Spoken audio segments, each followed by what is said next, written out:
भारत आदिवासी party की तरफ से एक प्रेस वार्ता का आयोजन किया गया है। आज ये प्रेस वार्ता आयोजन करने का मुख्य जो कारण रहा है कि वर्तमान सरकार डबल इंजन की सरकार के नाम से जानी जाती है और वर्तमान हमारे राजस्थान के मुख्यमंत्री जी जीरो टॉलरेंस की बात करते हैं और पूरे देश के अंदर ईडी का बोलबाला है, जांच एजेंसियों का बोलबाला है और यही संबंध आरपीएससी सदस्य बाबूलाल कटारा जो थे उनसे रिलेटेड जब ये मामला सामने आया, आज हमारा मुख्य रूप से प्रेस वार्ता करने का रीजन ये रहा है कि बाबूलाल जी कटारा जो आरपीएससी सदस्य नोमिट हुए, वो नोमिट हुए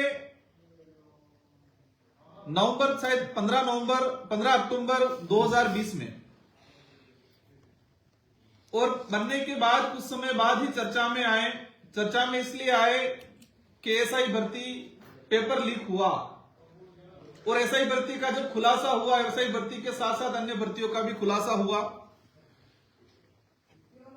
सरकार की एजेंसियों ने बाबूलाल जी पर कार्रवाई की, उनको गिरफ्तार किया और गिरफ्तार करने के बाद इस मामले को ईडी ने अपने हाथ में लिया और अन्य एसओजी के बयानों में भी बहुत सारी चीजें सामने आई और ईडी ने जो बयान लिए उन बयानों में भी बहुत सारी चीजें सामने आई।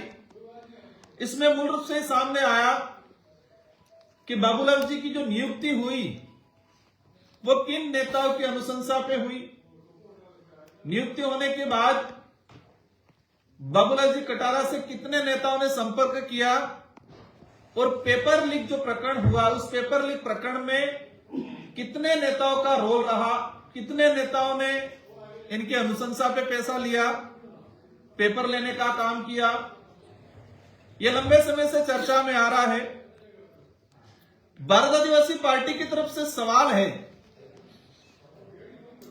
कि इस क्षेत्र के दिग्गज नेता महेंद्र जी तो मालवीय कांग्रेस छोड़ के बीजेपी में गए और जब कांग्रेस में थे उस समय उन पर बड़े आरोप लगे थे भ्रष्टाचार के। बाबूलाल जी कटारा को लेके भी उनसे संबंध अच्छे बताए, उनकी अनुशंसा में इनका मुख्य रोल बताया। पूरे क्षेत्र की जनता का और विशेषकर पूरे राजस्थान की आम जनता का मन में यह था कि कार्रवाई होगी, लेकिन जैसे वो भाजपा में गए तो लोगों को लगा कि अब कार्रवाई नहीं होगी और आम जनता में प्रचलन में है कि भाजपा के पास ऐसी एक वॉशिंग मशीन है जहां पर अगर कोई भ्रष्ट व्यक्ति, गलत व्यक्ति चला जाता है तो वो धुल जाता है। लेकिन आज वहीं से महेंद्र जी तो मालवीय वापस कांग्रेस में आए हैं। हमारा वो किस पार्टी में जाए, क्या करे, कहां जाए, कहां रहे, उससे हमारा कोई संबंध नहीं, सरोकार नहीं है। लेकिन हम आज विशेष रूप से कहना चाह रहे हैं कि एक आदिवासी बाहुल्य क्षेत्र के अधिकारी बाबूलाल जी कटारा को आरपीएससी सदस्य बनने का अवसर मिला था। एक इस क्षेत्र के लिए सौभाग्य की बात थी, गर्व की बात थी। लेकिन जैसे उन पर इनकी गिरफ्तारी हुई और गिरफ्तारी होने के बाद इस क्षेत्र में ये माहौल बनाया, विशेषकर पूरे राजस्थान देश की राज्य की राजधानी में हम सुनते हैं कि आदिवासी अधिकारी था और अधिकारी ने भ्रष्टाचार किया। जो राजनीतिक लोग उनकी अनुशंसा पे उनको लगाया और जिन राजनीतिक लोगों का पेपर लीक में संबंध था, इन राजनीतिक लोगों ने कन्नी काट लिया और कन्नी काट के एक आदिवासी समुदाय को रडार पे लगा दिया पूरा। बाबूलाल जी कटारा का संबंध आदिवासी समुदाय और इस आदिवासी बाहुल्य क्षेत्र से बता के इस क्षेत्र और आदिवासी समुदाय की छवि धूमिल करने का काम किया। मेरा कहना है कि बाबूलाल जी कटारा को आरपीएससी सदस्य कांग्रेस की सरकार में बनाया था। यह कोई सामाजिक फैसला नहीं था और न ही क्षेत्र का फैसला था। बाबूलाल जी कटारा को आरपीएससी सदस्य बनाना एक राजनीतिक फैसला था और यह कहा जाए कि स्वार्थी राजनेताओं का फैसला था। मैं स्वार्थी राजनेताओं का फैसला इसलिए कहना चाहूंगा, आप सबके विदित हैं कि काकरी डुंगरी प्रकरण 2020 में हुआ। आज 2026 में हमने प्रवेश किया, आज 5 साल होने आ गए, लेकिन इस प्रकरण को भुला नहीं जा सकता। यह प्रकरण भविष्य में भी हर कड़ी से जुड़ेगा वो, और वो इसलिए जुड़ेगा, आज भी इसलिए जुड़ रहा है बाबूलाल जी कटारा से। हमारी सबकी जानकारी में और क्षेत्र की जनता को जानना जरूरी है कि काकरी डुंगरी प्रकरण 24 सितंबर 2020 को हुआ और बाबूलाल जी आरपीसी सदस्य कब बने? 15 अक्टूबर 2020 को। मतलब काकरी डुंगरी प्रकरण होने के मात्र 20 दिन बाद बाबूलाल जी कटारा आरपीसी सदस्य बने। और ये क्लियर है कि काकरी डुंगरी प्रकरण से जुड़ा हुआ मामला था। यह जानना जरूरी है कि काकरी डुंगरी प्रकरण के तहत जो घटनाक्रम हुआ और उसमें हम तात्कालिक, उस समय हमारी बीटीपी पार्टी थी, मैं विधायक था, हम पे लांछन लगाने का काम किया, हमको बदनाम करने का काम किया। लेकिन हकीकत यह है कि जो राजनेता बाबूलाल जी कटारा को आरपीसी सदस्य नॉमिनेट करने में जिनका रोल था, और नॉमिनेट करते वक्त उन्होंने ब्रीफ नोट बना के दिया था सरकार को कि काकरी डुंगरी प्रकरण को शांत कराने में आदिवासी अधिकारी बाबूलाल जी कटारा का रोल है, इसलिए उनको आरपीसी सदस्य बनाया जाए ताकि आदिवासी वोट बैंक को साधा जाए। यह पत्र में लिखा था, कांग्रेस के नेताओं ने मुख्यमंत्री गहलोत साहब को यह ब्रीफ नोट किया था। मेरा कहना है कि जो नेता बाबूलाल जी कटारा की अनुशंसा करने वाले थे, इन्हीं नेताओं ने काकरी डुंगरी प्रकरण कराया था। यह सच्चाई है। आप जानते होंगे कि काकरी डुंगरी प्रकरण के बाद कुछ चैनलों ने इस चीज को उठाया, एक वरिष्ठ नेता का नाम लिया कि इस नेता की वजह से मामला शांत हुआ। अधिकारी ने बाबूलाल जी का नाम उछाला कि इस अधिकारी ने मध्यस्थता की और मामला शांत किया। दोनों लोगों को इनाम मिला, एक को आरपीसी सदस्य बनाया, दूसरे को मंत्री बनाया नेक्स्ट। लेकिन कहा जाता है कि कुदरत का कहर या कुदरत किसी को नहीं बख्शती है।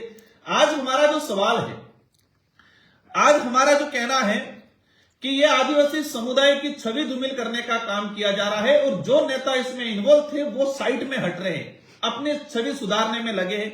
हम सरकार से आज मांग करते हैं और सरकार से सवाल पूछना चाहता है, मैं ही नहीं, इस क्षेत्र का समस्त आदिवासी बाहुल्य क्षेत्र का प्रत्येक वर्ग का युवा, और इस क्षेत्र ही नहीं पूरे राजस्थान का बेरोजगार युवा, आप जीरो टॉलरेंस की बात करते हो, आज डबल इंजन की सरकार की बात करते हो, तो आरपीएससी में पेपर लीक हुआ, उस पेपर लीक में कितने लोग इन्वॉल्व थे?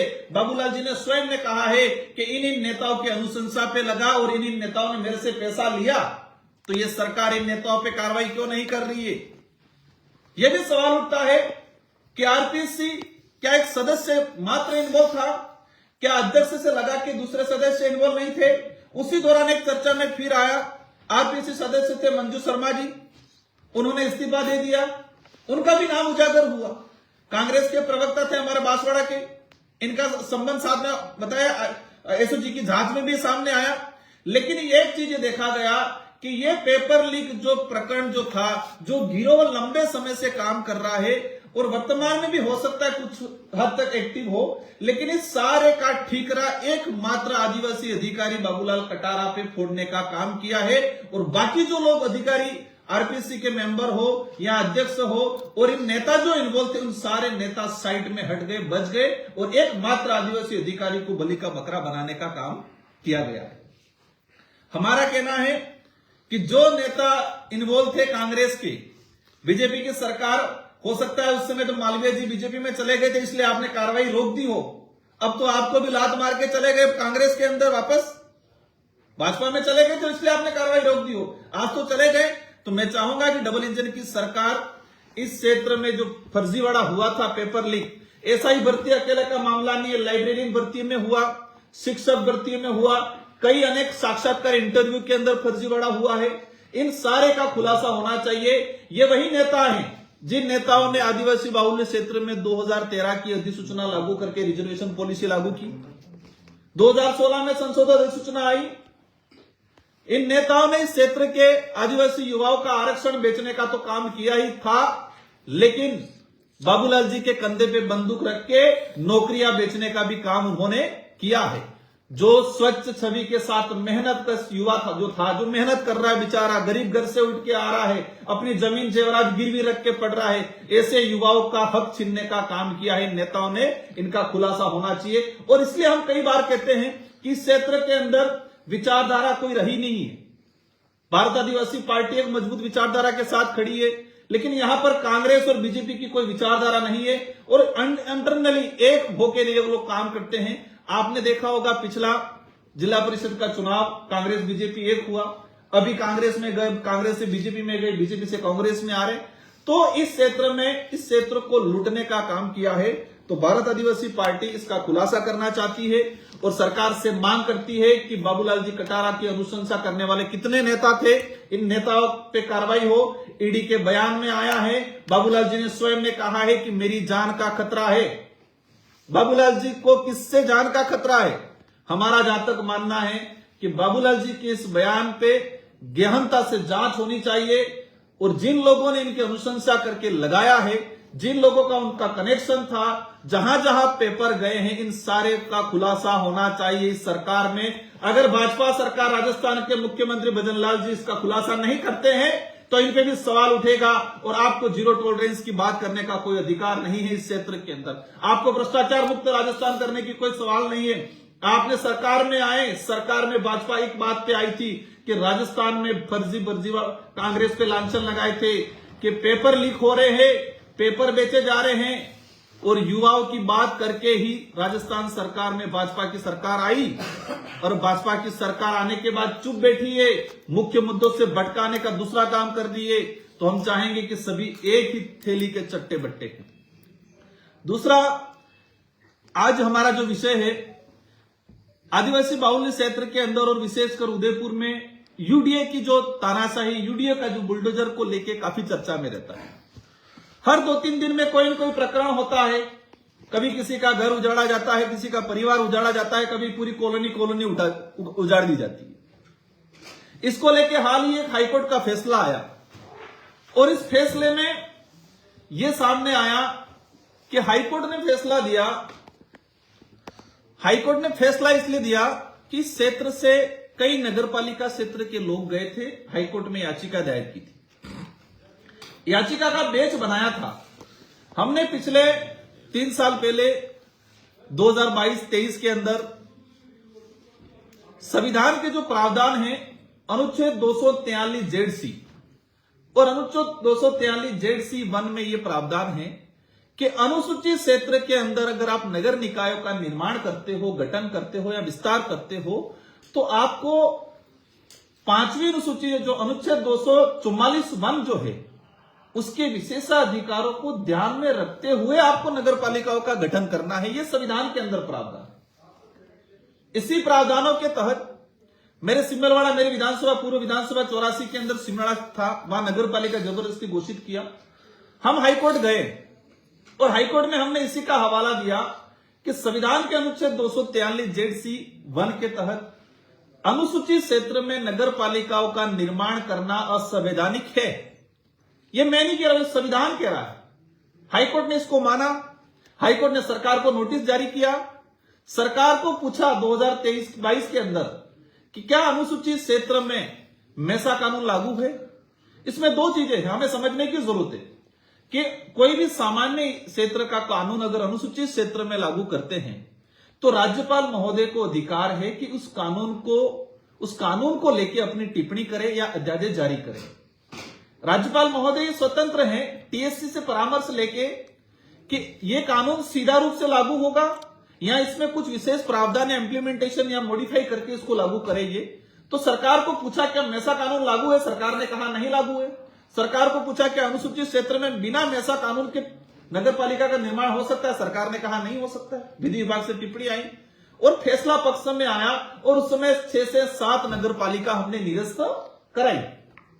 इसी के आधार पे यूडीए को लेके कुछ सामाजिक संगठन के लोग गए, सेमारी नगर पालिका को लेके ऐसे 19 प्रकरण चल रहे थे। इसमें एक चीज बड़ी सामने आई कि 19 प्रकरणों में एक बलीचा का केस कोई व्यक्ति गया जो हमारी जानकारी में नहीं है। सेम प्रकरण थे, एक प्रकरण बलीचा से गया और बलीचा से जो प्रकरण गया, उस प्रकरण ने हम जिस लाइन पे जा रहे थे उस लाइन पे नहीं जाते हुए उन्होंने अलग हवाला दिया और हाईकोर्ट ने बलीचा की जो पिटीशन थी उस पर फैसला सुनाया और सारे जो पिटीशन थी उसको खारिज कर दिया और उन्होंने कहा कि अनुसूचित क्षेत्र में नगरपालिका नगर निगम को लेके राज्यपाल महोदय ने किसी प्रकार की कोई अधिसूचना जारी नहीं की है, इसलिए जब तक राज्यपाल महोदय अनुसूचित क्षेत्र में municipal extension to schedule area या मेसा कानून जब तक केंद्र सरकार पास नहीं करे या राज्यपाल महोदय उसके लिए विशेष अधिसूचना जारी नहीं करे, तब तक नगरपालिका नगर निकायों का यूडीए का विस्तार होता रहेगा। यह सुप्रीम हाईकोर्ट ने भी फैसला हाल ही 7-8 दिन पहले दिया है। तो हमारा जो तक लगा, हमारी जो तहकीकात में आया, इस ये मेसा कानून को लेके नगरपालिका नगर परिषद यूडीए में रहने वाले लोगों को लेके सड़क की लड़ाई भारत आदिवासी पार्टी लड़ रही है। विधानसभा हो लोकसभा हो उसमें हमारे विधायक और मैंने स्वयं इस बात को उठाया है और न्यायालय की लड़ाई भी हम लोग लड़े। सड़क की लड़ाई भारत आदिवासी पार्टी लड़ी, संसद की लड़ाई भारत आदिवासी पार्टी लड़ रही है इस बात को, और कोर्ट के रास्ते भी हम ही गए, लेकिन एकमात्र केस बलीचा का गया वो हमारी जानकारी में नहीं है। हमें जहां तक लगता है और ये सच्चाई है कि उदयपुर यूडीए के अंदर जो भूमाफिया लोग थे जिन्होंने यूडीए की जमीन अपनी जमीन बता के बेचने का काम किया, लोगों को बेची, स्टाम्पी दिया, इस इलाके के आसपास जो पॉलिटिकल लीडर है, जो भूमाफिया बने हुए, भूमाफिया से संपर्क है, जो अधिकारी इसमें इन्वॉल्व थे, ये सारे अधिकारी भूमाफिया पॉलिटिकल लोगों ने मिलके हमारी याचिकाओं को क्रेज कराने के उद्देश्य से बलीचा से एक फर्जी व्यक्ति को तैयार किया, ऐसा हमें आभास हुआ और ये सच्चाई है। क्योंकि हमारे 18 पिटीशन लगी थी और एक पिटीशन को 18 मतलब उस एक पिटीशन से 18 पिटीशन को जोड़ के कोर्ट ने फैसला दिया है, उसको लेकर हम अवश्य सुप्रीम कोर्ट जा रहे हैं। लेकिन उदयपुर की जनता को जानना जरूरी है, क्योंकि आज हमने देख रहे हैं, आज मैं सुबह न्यूज़पेपर में पढ़ा कि ये बड़ीगढ़ कोटियाफला सवीना में 102 मकान गिराए। इसमें आदिवासी नहीं, दलित, पिछड़ा, ओबीसी, सामान्य सब व्यक्ति थे, हर वर्ग का व्यक्ति था। यूडीए की इतनी तानाशाही चल रही है, इसमें भाजपा के आधे लोग विरोध कर रहे हैं, आधे समर्थन कर रहे हैं, जनता को वोट बैंक बनाने के लिए जानबूझ के माहौल बना रहे, और कांग्रेस के नेताओं ने भी खाना पूर्ति करने का काम किया, मात्र इसको लेके तह तक नहीं जा रहे हैं। ये यूडीए के पट्टे स्वयं लोगों ने दिया, किस किस नेताओं ने दिया, इस पे मुकदमा नहीं हुआ, अभी तक कार्रवाई नहीं हुई। लोगों को, जो लोग मजदूरी करके अपना 2 पैसा कमाया, लोन लेके 2 पैसा कमाया, उससे जमीनें ली है उन्होंने। हो सकता है अनलीगल हो हमारी नजर में, सरकार की नजर में, लेकिन वो अनपढ़ है बेचारा, गरीब पे व्यक्ति, उसको नहीं पता है कानून क्या होती है।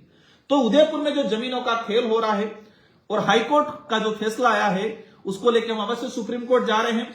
लेकिन मेसा कानून को लेके सरकारें कोई भी हो, कांग्रेस की हो या बीजेपी की हो, आदिवासी बाहुल्य क्षेत्र, दलित, पिछड़ा, ओबीसी, किसी भी गरीब तबके के लिए ये सरकारें हमेशा अपनी कन्नी काटने का काम करती है। मेसा कानून 2001 में राज्यसभा में पेश हुआ। मेरा जो राजनीतिक कैरियर रहा है, मेरा जो एक्सपीरियंस अनुभव रहा है, मैंने एक चीज नोटिस की कि जितना मेसा कानून पेंडिंग है, किसी देश की दो सदन है हमारे, राज्यसभा लोकसभा, देश के लिए कानून इन दोनों सदनों में किसी भी सदन के थ्रू आता है और दोनों सदनों में पास होता है। मात्र एक मेसा कानून ऐसा है जो 2001 से लगा के 2025 आज 26 आ गया, तब तक पेंडिंग है। कोई भी कानून राज्यसभा या लोकसभा में आने के बाद इतने लंबे समय तक पेंडिंग नहीं रहता है, या तो वो पास होगा या क्रैश होगा। उन्होंने कमेटी को भेजा 2001 के अंदर, 2003 में जीपीसी ने, कमेटी ने उनको रिप्लाई दे दिया, सभी राज्यों से सलाह मशुरा हो गया। लेकिन 2001 से लगा के 2025 तक इसमें कांग्रेस की सरकार भी रही, यूपीए की सरकार भी रही, भाजपा की सरकार भी रही, लेकिन नगरपालिका नगर परिषद जो 5 अनुसूचित क्षेत्र के अंदर है उनको कानूनी रूप देने का काम नहीं किया है। तो इन लड़ाई को लेकर भारत आदिवासी पार्टी लड़ रही है। आज प्रेस कॉन्फ्रेंस के माध्यम से इस क्षेत्र की जनता को जानना जरूरी है। और उदयपुर के यूडीए में रहने वाले जो साथी हैं वो किसी भी वर्ग का है, गरीब व्यक्ति है, सच्चा है, उसके साथ भारत आदिवासी पार्टी खड़ी है। सड़क की लड़ाई भी लड़ेंगे, संसद की लड़ाई भी लड़ेंगे। भले हम हाईकोर्ट में हार गए हैं, लेकिन इसको सुप्रीम कोर्ट में जाएंगे और हमारा प्रयास रहेगा कि मेसा कानून पिछले जो बजट सेशन आ रहा है उनमें हम पास कराने का प्रयास करेंगे। बाबूलाल कटारा वाले मामले में जैसे आपने कहा अनुशंसा करने वाले नेता कौन कौन है, आपने महेंद्र मालवीय का नाम बताया, और कौन कौन नेता है? देखो, मैं भी आज पॉलिटिकल लीडर हूं, मैं भी कई बार अनुशंसाएं करता हूं, लेकिन जो बाबूलाल जी वाला प्रकरण आया, उस प्रकरण में मैं ये नहीं कह रहा हूं कि जिन्होंने अनुशंसा की थी सारे गलत हैं, लेकिन वो चुप हैं।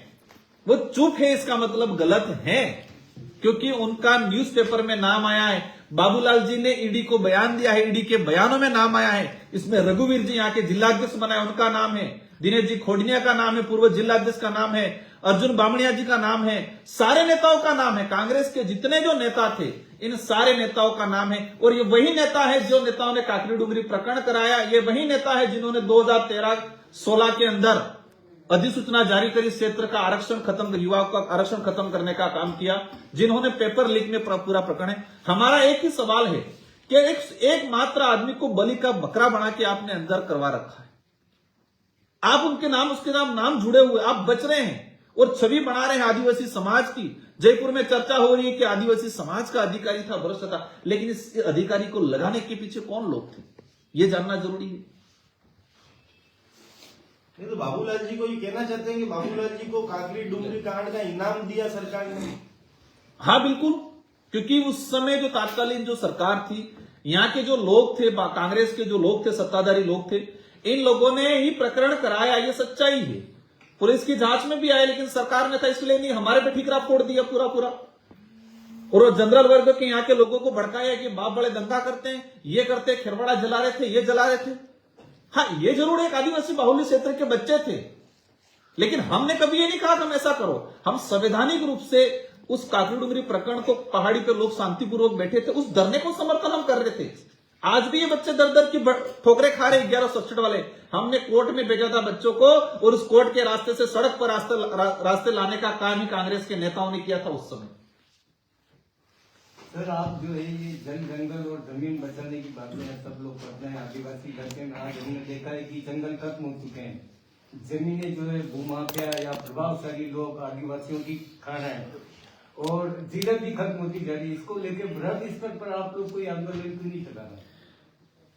आंदोलन की बात आती है, इस क्षेत्र का पिछले 4-5 सालों का इतिहास है कि सबसे अधिक आंदोलन भारत आदिवासी पार्टी और उसके समर्थन के लोगों ने किया है।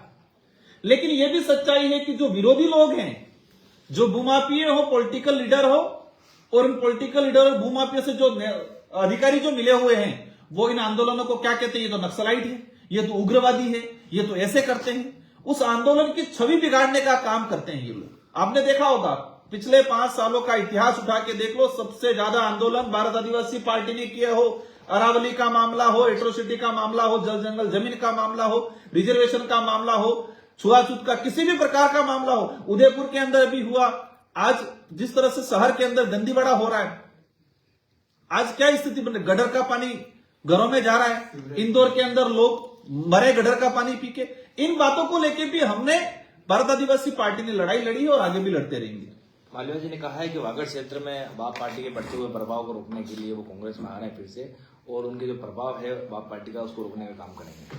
मालवीय जी क्षेत्र के बड़े लीडर थे, इनका हम सम्मान करते हैं। मैं भले उनके सामने चुनाव लड़ा हूं, हमारी विचारधारा अलग हो सकती है, इस क्षेत्र की छवि बनी थी, लेकिन मालवीय जी का जो स्टैंड रहा है, भाजपा में जाना, भाजपा में जाके फिर कांग्रेस में आना, जिस तरीके से उनके बयानबाजी हुए, आपने देखा होगा जब भाजपा में गए उनके बयान क्या थे कि मैं कांग्रेस में रहकर विकास नहीं करा सकता हूं, इसलिए मैं भाजपा में जाके विकास कराऊंगा, आदिवासियों का भला करूंगा।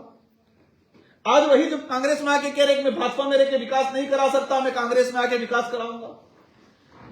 मतलब वो 40 साल की पॉलिटिक्स से किए उनके जो बयान उस समय कहा था, धर्म के ये देखा है कि धर्म को बीच में लाए बिना उनका काम अधूरा नहीं रहता है। उस समय कहा कि मुझे राम मंदिर नहीं जाने दिया, इसलिए मैं भाजपा में चला गया।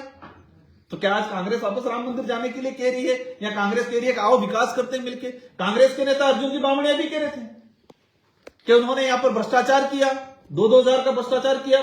बामणिया जी को बयान आए थे और मालवीय जी ने स्वयं ने कहा था कि अर्जुन बामणी टीएडी मंत्री था तो बच्चों के नमक मिर्च खा गया, तो क्या आप दोनों मिलकर नमक मिर्च चाटेंगे क्या? मतलब ये जो है, ये मानना पड़ेगा इस क्षेत्र में दोनों पार्टियों ने मिलकर राज करने का काम किया था, लूटने का काम किया था। जब भारत आदिवासी पार्टी इस इलाके में आई है तो दोनों पार्टियों के नेताओं को समझ में नहीं आ रहा है कि करना क्या है, इसलिए इधर उधर भाग रहे। जनता समझ चुकी है। इस बार पंचायती राज चुनाव में अवश्य जनता भारत आदिवासी पार्टी के साथ मजबूती से खड़ा रहेगी। हमारा प्रयास रहेगा स्वच्छ छवि के साथ इन इस क्षेत्र की जनता की, आवाम की जो समस्या है, उन समस्याओं के समाधान को लेकर हम लोग लड़ेंगे। सर, एक उदयपुर के सांसद मन्नालाल रावत और राजकुमार रोध आमने सामने हर समय रहते हैं, क्या है इस पूरी कहानी? देखो, इसमें मैं बताऊं, इससे ज्यादा जनता बताएगी इस घटनाक्रम के बारे में। और जो आपने देखा होगा उदयपुर दिशा की बैठक, डूंगरपुर दिशा की बैठक, उस बैठक में मैं अध्यक्ष हूं, वो सह अध्यक्ष हैं। एक चीज ये कॉमन सभी के जानकारी में होता है कि जो सत्ताधारी नेता होता है वो हमेशा बैठक या सदन को सफल बनाने का प्रयास करता है, और जो विपक्ष में व्यक्ति होता है वो हमेशा मुद्दों को लेकर हंगामा करता है और बैठक को मतलब विफल बनाने का प्रयास करता है। सत्ताधारी व्यक्ति होता है वो बैठक को सफल बनाने का प्रयास करता है, और विपक्ष वाला बैठक को विफल बनाने का प्रयास करता है। आपने देखा होगा, मैं बैठक को सफल बनाने का प्रयास कर रहा था, वो बैठक को विफल बनाने का प्रयास कर रहा था। इनको यह भी नहीं पता है कि मैं सत्ता पक्ष से हूं कि विपक्ष से हूं, यह भी उनको आइडिया नहीं है। ये अधिकारी वर्ग से आए हैं, न कभी वार्ड पंच रहे, न कभी सरपंच रहे, न कभी प्रधान रहे। भाजपा के कई लोग हैं जो बेचारे ग्राउंड लेवल पे काम किया है, 20-25 साल तक काम किया है। उनको कन्वेंसिंग पावर, इनको जनता के मुद्दे कैसे उठाने, एक नेता की छवि, नेता की कार्यप्रणाली कैसी होती है, उन लोगों को पता है। वो अधिकारी वे में काम करने का सोचते हैं, वो ठीक नहीं। उनको कंफ्यूज थे वो कि मैं सत्ता पक्ष हूं कि ये हम किसी मुद्दे को उठा रहे, वो कह रहे मोदी जी की आवाज है, हम कह रहे हैं कि हम संवैधानिक वो कह रहे हैं कि आप अंबेडकर का विरोध करो। मतलब जो कोई सेंस ही नहीं है। 2 बार उन्होंने चप्पल निकालने का प्रयास किया, वीडियो में आ रहा है। उम्र दराज है, वो 60 साल की आसपास की एज होगी। मैं तो 32 साल का युवा में हूं, तो गुस्सा मुझे आना चाहिए, बौखलाहट मेरे अंदर होनी चाहिए क्योंकि मैं युवा हूं। लेकिन वहां उल्टा दिख रहा था। सत्ता की भूमिका में निभा रहा था, उम्र दराज की भूमिका भी मैं निभा रहा था, वो जो युवाओं की भूमिका निभा रहे थे, बौखलाहट वाली भूमिका निभा रहे थे। तो आज इस क्षेत्र के अंदर बौखलाहट आई है। हमने कहा है कि मेरा किसी से कोई लड़ाई नहीं है, मन्नालाल जी से हो, अर्जुन जी से हो, बामणिया जी से हो, किसी से कोई लड़ाई नहीं है। आपकी जो कार्यप्रणाली है, उस कार्यप्रणाली पे भारत आदिवासी पार्टी सवाल करेगी। सत्ता पक्ष के लोगों को जानना जरूरी है। आप देश की पॉलिटिक्स को समझो, देश की लोकतांत्रिक व्यवस्था को समझो। आज बाबूलाल जी मंत्री बने हुए, सांसद बने हुए, उनको देश की लोकतांत्रिक व्यवस्था के बारे में नहीं पता है। अगर व्यवस्था के बारे में पता होता तो विपक्ष सवाल उठाता है तो उसका तार्किक जवाब देना चाहिए। विपक्ष का काम है लोकतांत्रिक व्यवस्था में कि सत्ताधारी लोग हैं, उनकी कमियों को उजागर करना। अब हम उनकी कमियों को उजागर करते तो उनको विरोधी बनाते, और विरोधी बना के हमको लांछन लगाते। आपने आज तक देखा होगा यहाँ के सत्ताधारी नेता, अगर हमने कहा कि आपने ये गलती की तो उसका जवाब नहीं देंगे, ये उल्टा हम पे दूसरा आरोप लगाएंगे। हम कहेंगे कि 1500 करोड़ लेफ्ट हो गया, ये कहेंगे तुम ईसाई हो। हम कहेंगे ये अरावली जा रही है, वो कहेंगे तुम हिंदुओं का विरोध। मतलब हर चीज को धर्म से जोड़ने का हमारी जो आइडियोलॉजी है, मैंने कई बार कहा है।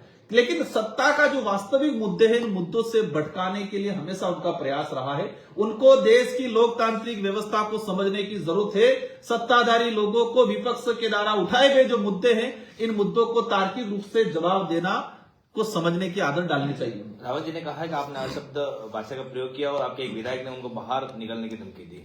देखो, मैंने जो कहा, कोई प्री प्लान आता है, माइंड सेट होके आता है, तो उसके माइंड में वही चीज चलती है। मैंने कहा तुम क्या करना चाह रहे हो।